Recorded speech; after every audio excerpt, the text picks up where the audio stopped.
Hi. Yes, I am back home.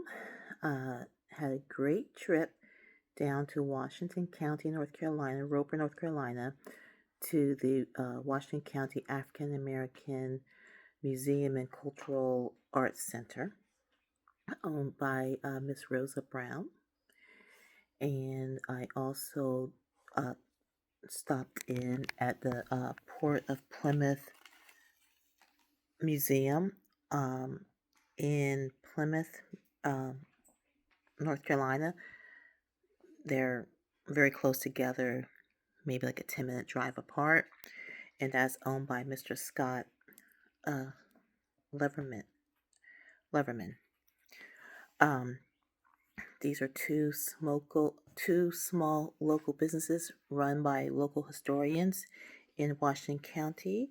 I will provide the links, so please strike out there and support them, and also learn a little bit more about the history out there. My trip out there was to find the Blacksmith family. I'm still looking, but anyone that does genealogy, really do genealogy research, there's no such thing as failure. I learned three things uh, at with Mr. Scott. I learned the reason I was having trouble finding the marriage license between my great great great grandfather and great great great grandmother, um,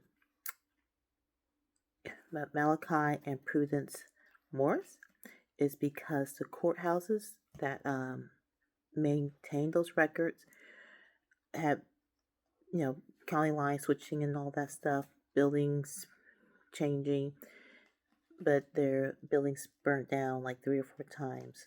So the records they have are only from the 1880s. So records I need was a little older than that.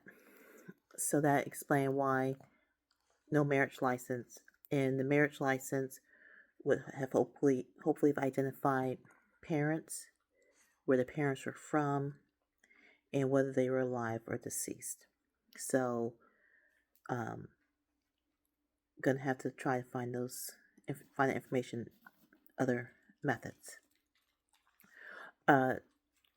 His museum is only $350 for adults, and then cheaper for children.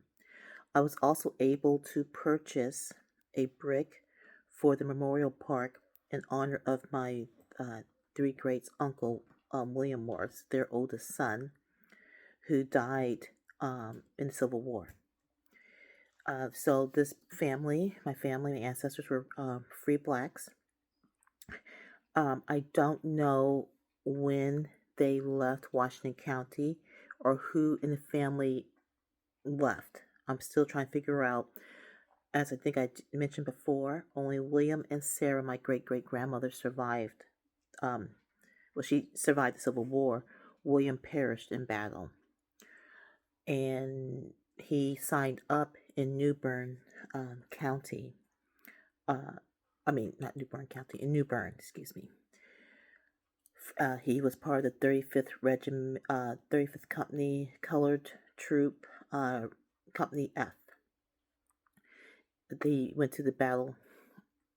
It was a battle in Florida. I'm not going to try to pronounce it. I always mispronounce it. He was injured, captured, and then he ended up in Andersonville. He got there, I don't have my paperwork in front of me right now, January, February of 1864, and he died November 1864. I did go a couple years ago and found his grave, and I will share a picture with that.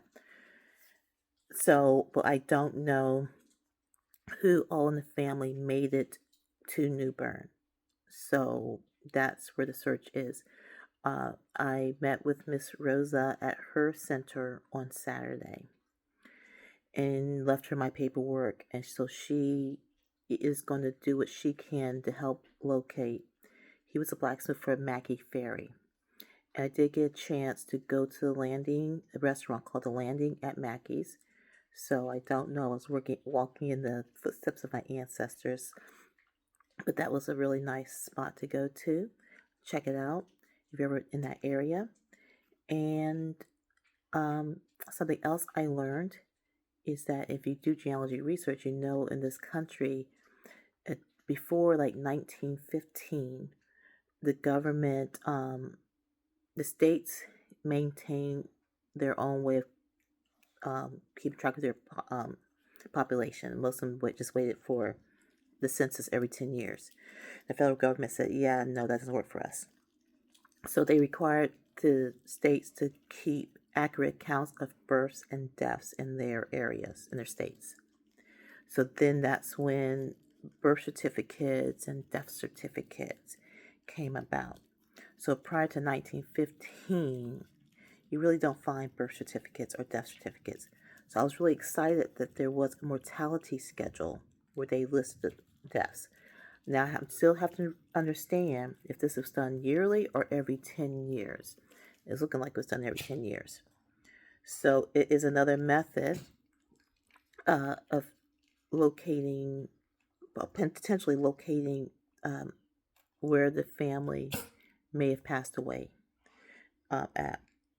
Because, like I said, I know by the end of the Civil War, only my great-great-grandmother survived. And she was taken in by the Walker family, Adam and Lemon Walker. And it turns out Adam and Lemon were also from Washington County. But I don't know the relation between, I'm sorry, the puppy's trying to chew paper here and choke himself. I don't know the relation between the Walker family and my family. My cousin and I are going to assume that maybe Lemon, Belle Walker, and Prudence Morris, our great-great-great-grandmother, were maybe sisters. So, and then it comes down to figuring out they were born free or not. I do have a book that will hopefully help. It'll be here Thursday, so I'm excited about that. And that right now is a wrap. So stay tuned. We will be, Armando and I will also be sharing other mysteries, if you will. With our search, some we've already solved, and some that we haven't. So keep track, and then also please, if you have any suggestions, ideas, share them with us. If you have any questions of us, ask us, and we'll be happy to share what we know. Okay? Until then, toodles.